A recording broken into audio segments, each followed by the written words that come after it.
What's going on there, YouTube, and welcome back to another comic book video. All right, so we are going to continue our coverage over the Supreme Power universe. Now, if you're new to Marvel Comics or new to my channel and you have no idea what Supreme Power is all about, let me explain. So back in the 1960s, Marvel had this idea, which was what would happen if the Avengers fought against the Justice League. Now, unfortunately for Marvel, they couldn't use the characters on the Justice League because those characters were owned by DC Comics. But what Marvel actually did was they created a bunch of characters to represent the characters on the Justice League in their comics. So Hyperion is Superman, Dr. Spectrum, Green Lantern, Blur is Flash, and so on and so on. Now, that gave a way for Marvel to say, here's what would happen if the Avengers fought against the Justice League, but this team is not called the Justice League. This team is called the Squadron Supreme, and they actually come from an alternate universe in Marvel's multiverse, and they would just travel over to the main Marvel universe to fight against the Avengers. Now, over the years, we have seen many different versions of the Squadron Supreme, but in the early 2000s, Marvel launched Marvel Max. Now, Marvel Max was a way for Marvel to tell more adult stories, like Punisher Max, more bloody, and some naked people as well, but either way, they were able to tell more adult stories. Now, with that being said, they hired the writer JMS, and matter of fact, at that time, he was working on Spider-Man in the early 2000s as well. They said, hey man, give us an updated origin of the Squadron Supreme. And so Supreme Power, the first series of Supreme Power, was a way for JMS to tell us the origin of these characters. And honestly, it was pretty cool. Now, you also had a bunch of miniseries that tie into Supreme Power and also a sequel series called Supreme Power as well, to continue to tell stories about this universe that JMS was writing about. Now, once Marvel was done with all the Supreme Power books, Marvel then came out and said, that is not the true origin of the Squadron Supreme. That is just the origin of that version of the Squadron Supreme. There are many different versions of the Squadron Supreme out there, and they all may have different origins. Now, this version of the Squadron Supreme actually died after Jonathan Hickman's Avengers and New Avengers, because Marvel gave us another version of the Squadron Supreme. But we're going to focus on this one right here that we have been covering. Now, when it comes to today's video, we are going to cover Supreme Power Hyperion. Now, when it comes to Supreme Power Hyperion, it's all about Hyperion, but after the original run of Supreme Power.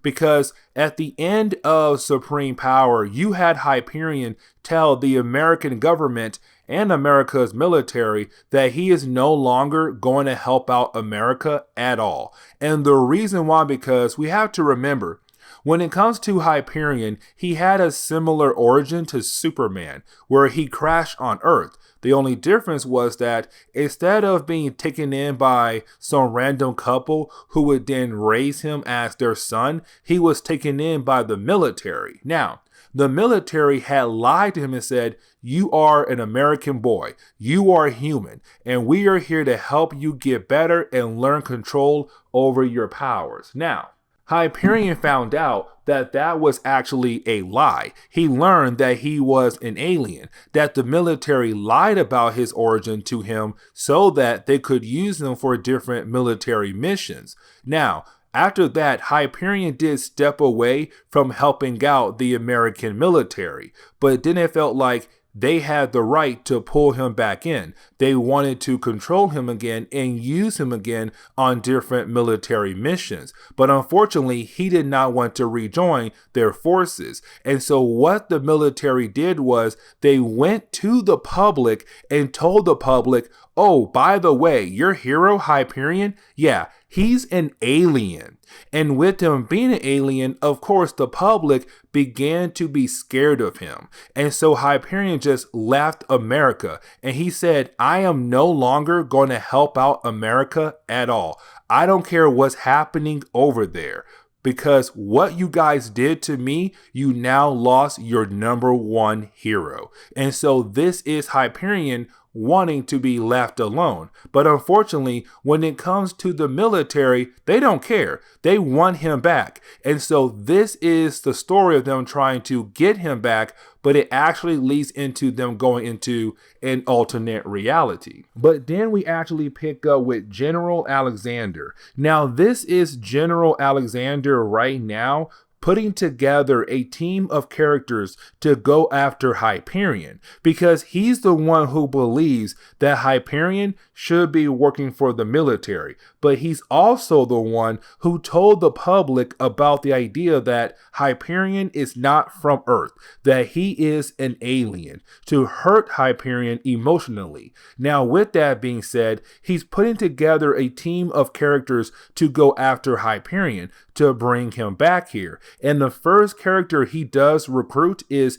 Emil Burbank. Now, I feel like personally, Emil Burbank is actually the Lex Luthor of this universe in some kind of way. But when it comes to Emil, he's actually different than other characters in Supreme Power who claims they have powers. And what I mean by that is, when it comes to the characters who have powers, their powers came from a virus that was on Hyperion's ship. Now, not every character who has powers got their powers from that virus, but most of them did, because when he crashed, we came to find out that he had some kind of airborne virus in his ship that was spread across the world that gave different people powers. Now, when it came to Emil, his power is not an active power. His power is his brain, meaning that it made him super smart. So smart, he was able to accomplish so many things in life,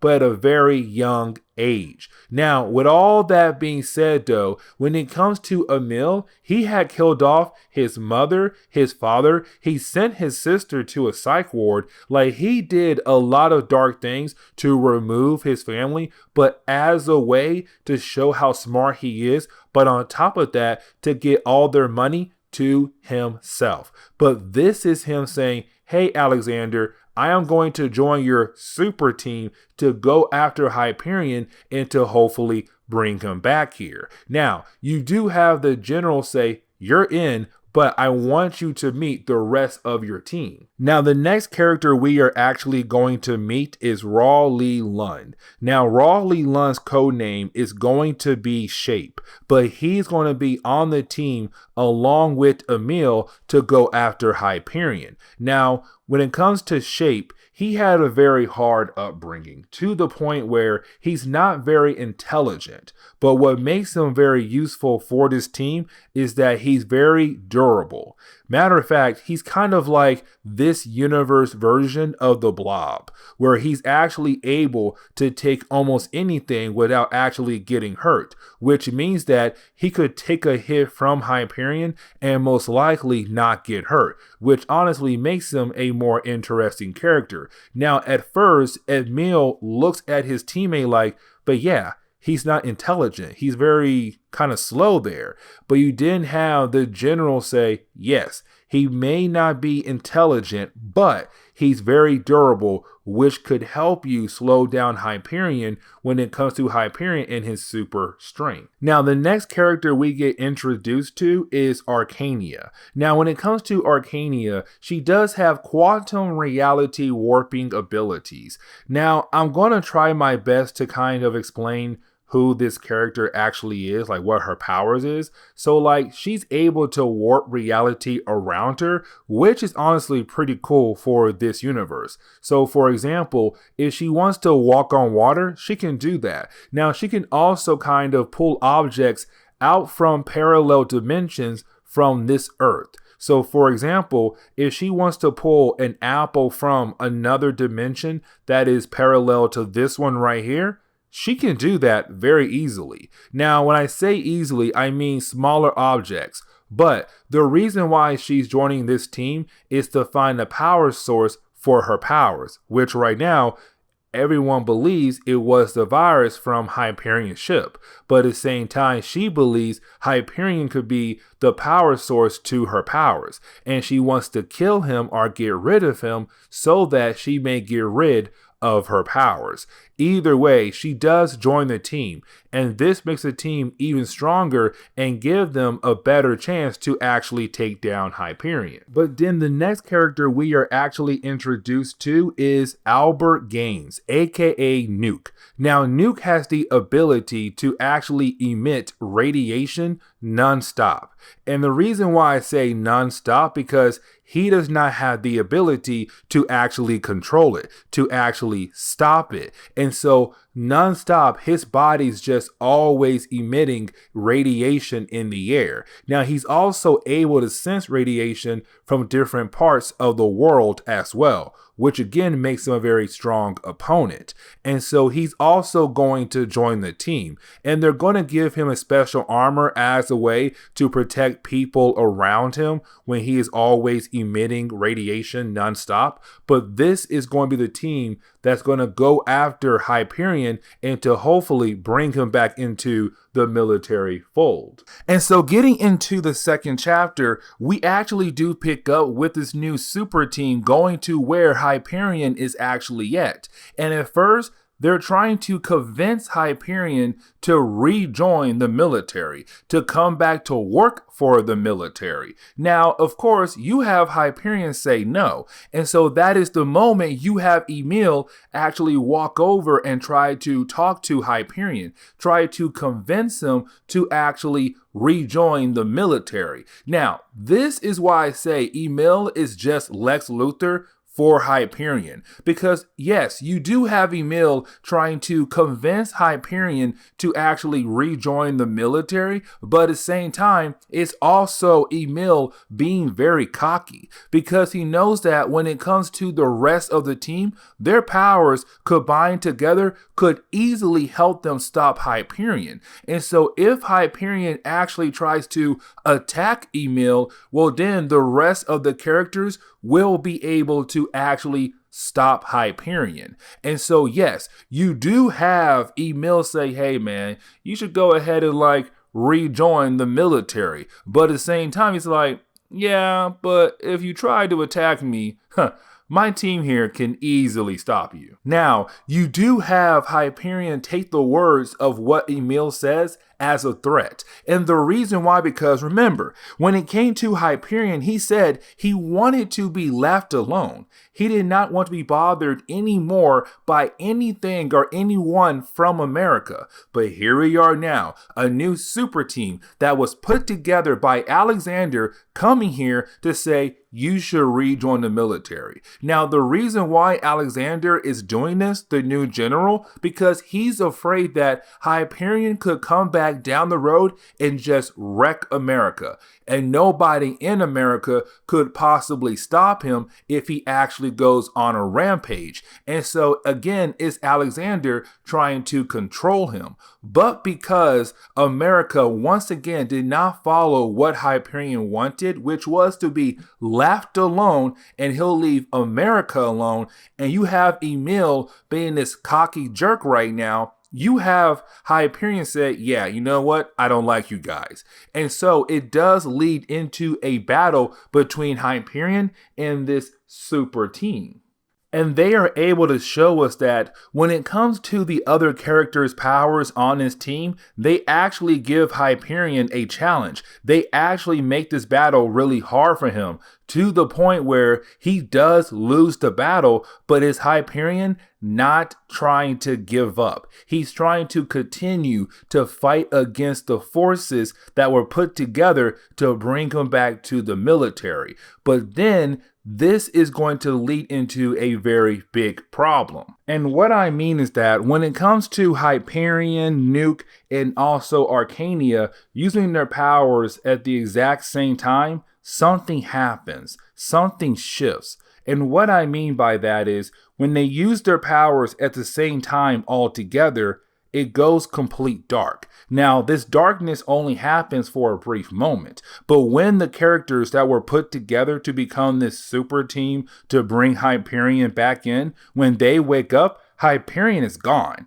And so you had a team say, okay, you know what? He got away and we have no idea how to track him. So let's go ahead and go back to base. Now, Emil realized that something is wrong with Arcania. And the reason why, because she's highly drained, because she did use a lot of her powers in that big battle against Hyperion. But on top of that, she feels like something is off. Something is wrong, which honestly, she's right. Because when you have the team travel back to America to kind of hopefully regroup and find a way to find Hyperion now, when they do get back to a major city, and honestly, I don't know what city this is, they see a huge crater in the ground. Now, when they actually go into the city, they kind of feel like it has to be some kind of terrorist attack. While they were away fighting against Hyperion, something must have happened where bombs blew up or something, some kind of terrorist attack attacked the city that they are in at the moment. Now, here's the problem though. When they go down into the city, they realize that the public is actually scared of them.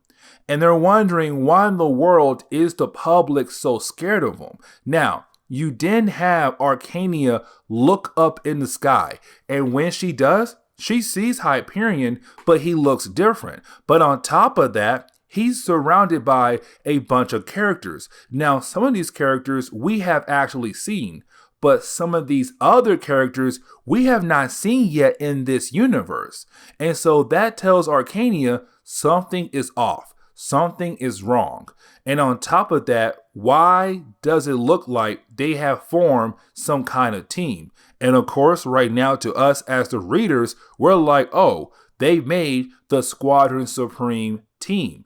But the problem is though, how is that possible? Because before their battle with Arcania, our super team here, there was no Squadron Supreme team. And so right now to Arcania and the rest of her group, they feel like, okay, we must be in some kind of alternate universe. And you do have an old man tell her, yeah, by the way, there were big battles across America in all the major cities. So like San Diego, Chicago, so on and so on. And you always had these different groups of heroes try to fight against this Squadron Supreme team, but they would always lose. And so when it came to this city, yeah, it happened again. You had some heroes try to stop the Squadron Supreme, but they couldn't do it at all. Now, he does point to one character who's left who was fighting against the Squadron Supreme team, but he barely made it out. And that is Nighthawk. And so right now you have our hero say, okay, let's talk to Nighthawk and figure out if it's true that we are in some kind of alternate universe. And so getting into the third chapter, we actually do pick up with confirmation that right now our heroes are in an alternate universe. Now, for Arcania, she doesn't call it a alternate universe. She calls it a quantum possibility. And what she means by that is, okay, let me explain. So let's say you, a regular person who's just living your regular life, but there's always a possibility that something could happen to you that could change your life, like winning millions of dollars or winning a brand new car. But again, those are things that could possibly happen to you. But let's say in an alternate universe, and let's say up to a certain point, everything is going the same as it was in your regular universe, except one of those possibilities actually happens in that other universe. So let's say in that other universe, up to a certain point, everything is going the same way as it was in the regular universe, except in the new one, you did win $1 million. And so now the timeline is different. Or let's say you did win a car. And so that timeline is different from the original timeline. And so that is a quantum possibility. And so right now it's Arcania saying something must have happened in this alternate Earth or this alternate quantum possibility, meaning that something had changed to lead to a world that is so dark. And the question is, though, what happened to lead to this quantum possibility so that when our heroes go back to their timeline, to their world, their universe, they can try to prevent that from actually happening. Now, you do have Nighthawk kind of explain what happened that led to a darker world, a darker future. And what he says is that two things happened that led to this darker world: the American military and Hyperion. But you couldn't have the second without the first, meaning that thanks to the American military, the American government, the American system, because they tried to control Hyperion in so many different kinds of ways, it changed the man. And so after he had left America alone for a certain amount of years, he came back here. And when he did come back here, that began the downfall for America. That began the downfall for Hyperion. Because again, the American government, the American military, the American system, they kept trying to control Hyperion. Even when he asked to be left alone, he was brought back into the system. But because they kept trying over and over again, something had changed in him. And so it led to Nighthawk saying, you know what? I cannot trust Hyperion. Now, when it comes to Nighthawk, he never did trust Hyperion. And the reason why, because to Nighthawk, really, almost anybody who's not black, they can't be trusted. But either way, you have Nighthawk say, I couldn't trust Hyperion, and I needed to know what he was actually plotting to do. And so Nighthawk asked Blur to kind of keep eyes on Hyperion. Now remember, Blur is just a Flash in this universe. But either way, it's Nighthawk asking Blur, keep a close eye on Hyperion. I can't do that. You can. And on top of that, he trusts you more than he actually trusts me. So I'm hoping you'll be able to gather some kind of intel to tell me what's going on with Hyperion. Now, when it comes to Blur, he honestly doesn't want to betray his friend Hyperion. Now, remember, if this is a quantum possibility, that means a lot of events that happen in this timeline also happen in the regular timeline that we have followed in Supreme Power, which means that in this universe as well, Hyperion and Blur were close friends. Because remember, in Supreme Power, when Hyperion heard about Blur, someone else out in the world with abilities, Hyperion was happy to finally find someone that he could communicate with. And so in this universe, it's the same way. Hyperion came first, then came Blur. They became best friends. And so even though you have Nighthawk asking Blur to kind of keep eyes on Hyperion, it's Blur kind of feeling bad on the idea of actually following Hyperion around. He feels like he is portraying a close friend of his. But you do have Blur actually agree with Nighthawk to keep some eyes on Hyperion. Now, you do have Nighthawk tell our heroes, but also tell us, the readers, that after he had asked Blur to keep eyes on Hyperion, that was 2 years ago. But he said after he had asked Blur to keep eyes on Hyperion, he no longer heard back from Blur. And that was at first okay, because that first year he could still see Blur in the battlefield. Even though the two characters were no longer talking, he knew that Blur was okay. It was the second year he got worried. And the reason why, because he no longer saw Blur at all with the rest of the Squadron Supreme, which told Nighthawk, oh my God, Hyperion did something to Blur, but the question is though, what?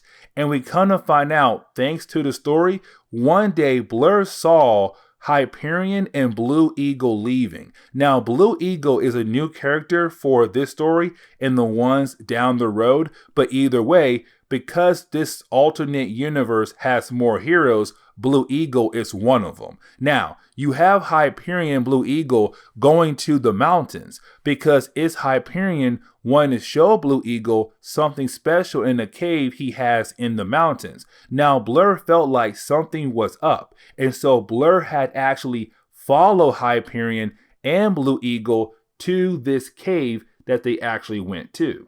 Now, once Blur is able to catch up, he comes to find out what Hyperion did to Blue Eagle. Because while you have Blur still outside the cave, Hyperion had actually knocked out Blue Eagle and then hooked him up to some kind of device. And so when Blur finally catches up and goes inside the cave, he sees what Hyperion has done to Blue Eagle. And we come to find out that what Hyperion had actually built is some kind of machine that can break somebody's will. And that right there is very important because now you are talking about the idea that Hyperion has some kind of machine that he can use as a way to control people and make those people actually do what he wants them to do, to respect him even more than they already did. And so now Blue Eagle is kind of like fully controlled by Hyperion.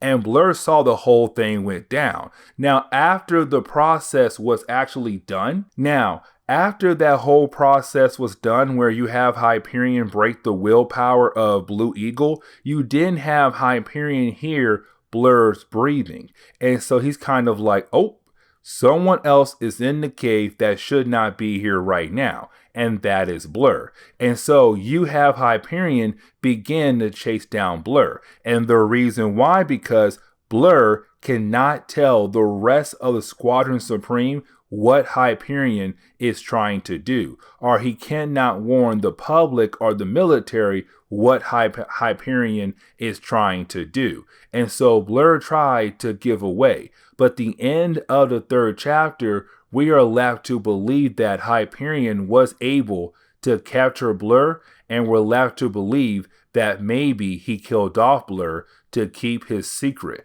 that he has some kind of machine that can break people's willpower. And so getting into the fourth chapter, we actually do see Nighthawk kind of wrapping up his story about what happened to Blur. But right as soon as he does that, he gets an alert. And this alert is actually telling him, hey, you have trouble coming your way. Because what Nighthawk did was he placed sensors outside a place that him and our heroes are hiding in. And so with that being said, those sensors went off, which means that the heroes who are working with Hyperion, they found the place that Nighthawk and our heroes are hiding in. And so they are about to get attacked. Matter of fact, they do get attacked. Now, you would think that with this battle going on, Hyperion would actually step in and try to end the battle, but he doesn't do that. And you would think that the alternate Hyperion would step in, but he doesn't. Instead, what this alternate Hyperion does,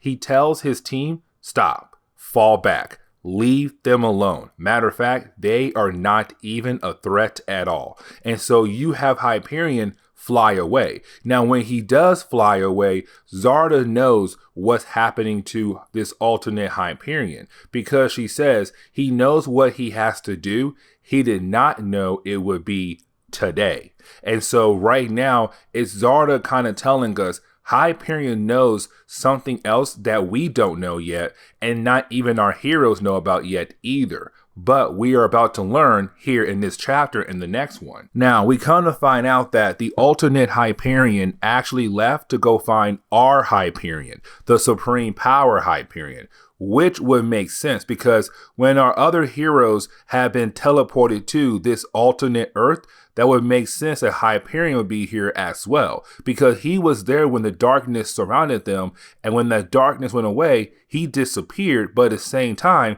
he was still teleported to this alternate Earth as well. Now, you do have the alternate Hyperion tell our Hyperion that he knows what he's thinking right now.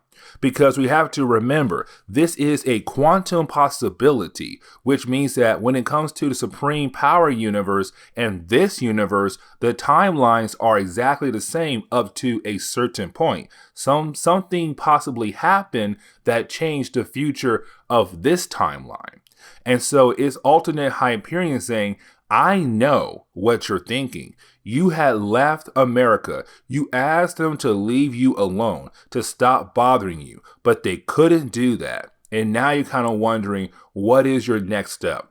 Well, let me tell you what your next step is. Your next step is actually to take control. And that right there is very huge, because what you have this alternate Hyperion say is that he realized that after he told America to leave him alone, they couldn't. They just kept bothering him over and over again. And so he came back. And when he came back, he realized he has the power to control the entire world. And that's what he did, because he realized if you leave the humans to do their own problems, to control their own problems, they can't do it. There's so many wars left and right. People are starving left and right. People are dying left and right, because of the different problems that the humans have, and we cannot leave them on their own to fix their problems. It's up to you and I to actually take control of the world to make the world better. Now, you didn't have the alternate Hyperion tell our Hyperion, follow me, because I want to show you something very important. And so we come to find out that this alternate Hyperion took our Hyperion to the same cave we saw Blur go into earlier. Now, when they go into this cave, the cave had evolved, because remember, Blur went into this cave 2 years ago, which means that it gave this cave enough time to be changed in the 2 years since Blur was supposedly killed off by Hyperion. And we come to find out that when it comes to the cave, it evolved only because the spaceship that brought Hyperion made this cave evolve. It's kind of like his fortress of solitude, because what this Hyperion says to our Hyperion is that the spaceship that brought him to Earth is a living organism. It went around and began to grab different kinds of text to add it to its own. And once it did that, it began to evolve. It got bigger and bigger and bigger to the point it made this huge place for me, my fortress of solitude, my home, a way to control the earth. Now remember, this is a quantum possibility, which means that this timeline and our supreme power timeline should be very similar, except there was something that happened, a possibility which changed everything. But with this possibility, that means it could still actually happen in the supreme power universe. It's a maybe, but it could still technically happen. Now, when it comes to our Hyperion, he does not believe that this is going to happen to him in supreme power universe. But then you have this alternate Hyperion say, oh no, this could technically still happen. And the reason why? Because I pull out this piece of paper that has the same phrase of words that I knew you're going to say to me, which tells me this could still technically happen. So even though we are a quantum possibility timeline, it can still happen for you. We're technically a possible future to come to your Earth. And so I'm trying to tell you, the best way to help this planet out is to take control. So follow my directions. And when you go back to your Earth, do what I did, and you'll have all of this. And so, yes, this is a quantum possibility. It's a quantum possibility future for the supreme power universe. And so then we see the alternate Hyperion go deeper into the cave. Now, when he does, he is actually going to check up on a prisoner. And that prisoner is no other than Blur himself of this universe, which means that we were told wrong. Blur never died.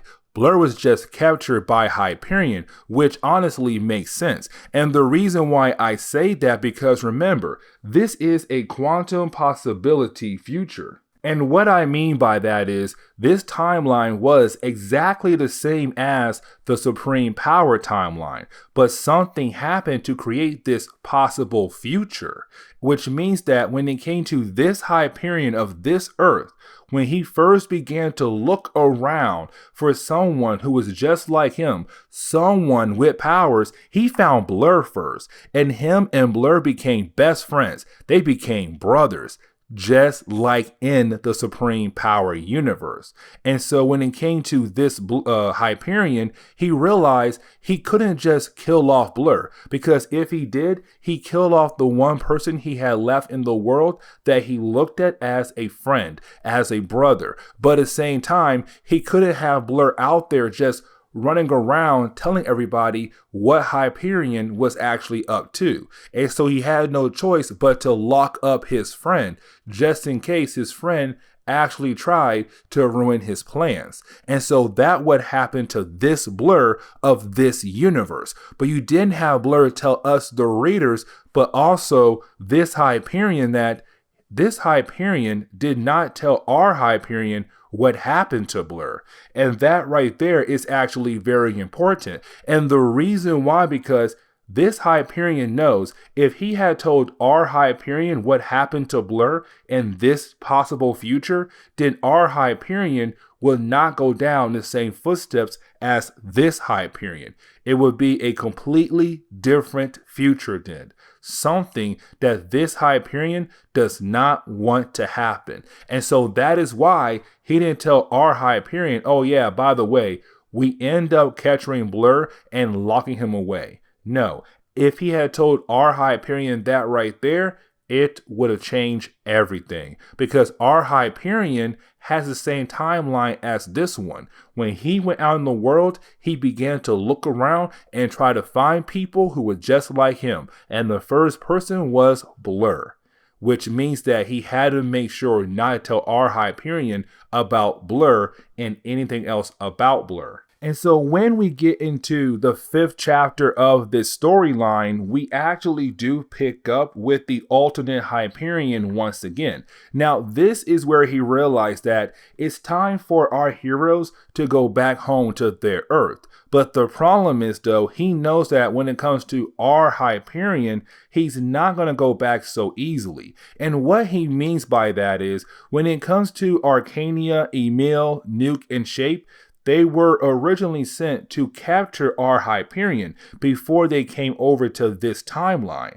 And so what the alternate Hyperion is trying to say is that when it comes to our Hyperion, he's not going to go back as their prisoner. But at the same time, though, when it comes to Arcania, Shape, Nuke, and Emil, they're not going to take just some random surrender.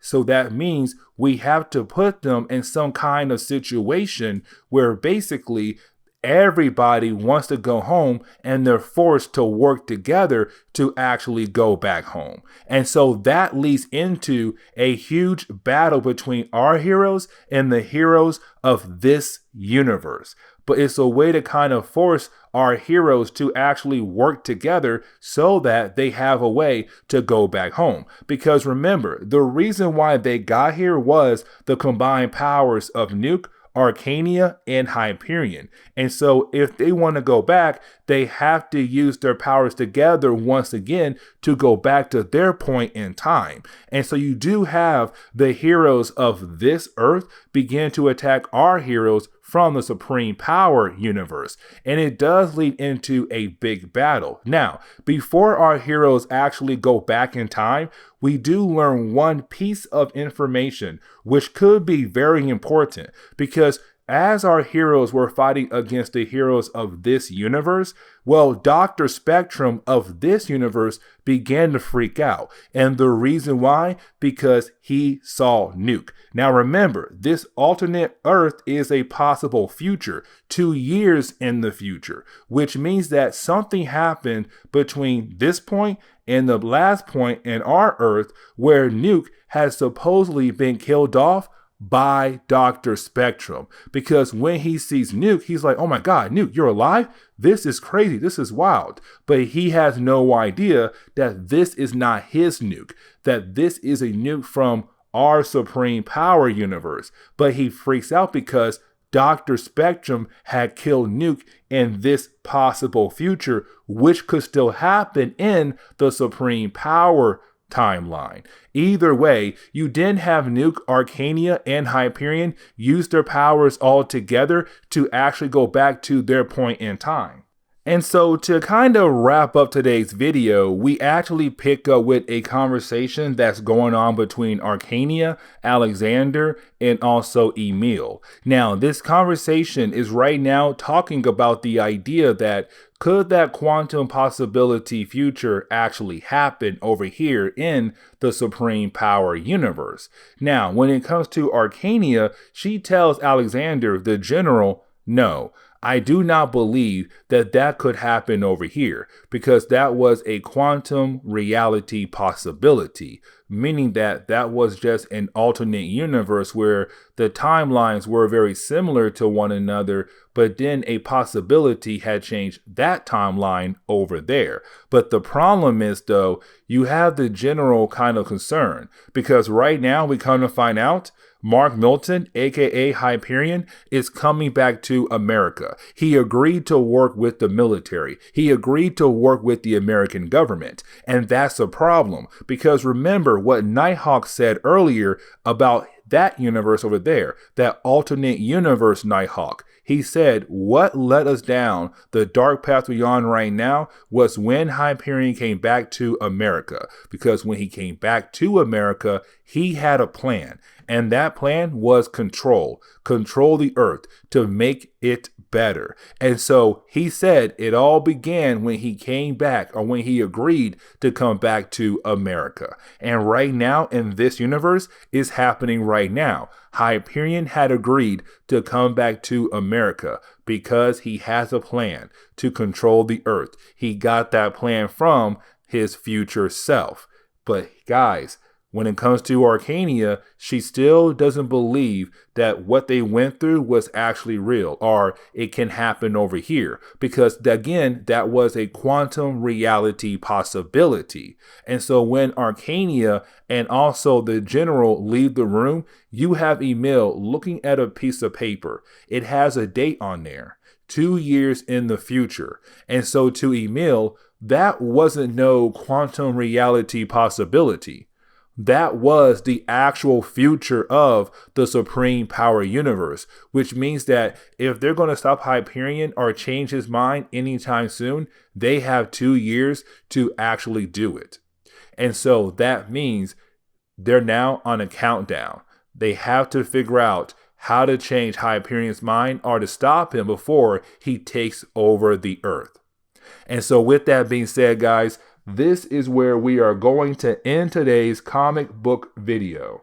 And so if you like today's comic book video, please leave me a like down below and subscribe. Also, if you have any suggestions on books I should read, well, please let me know in the comments below because you never know, your suggestion could be a future video down the road. But guys, I'll see y'all next time. Later.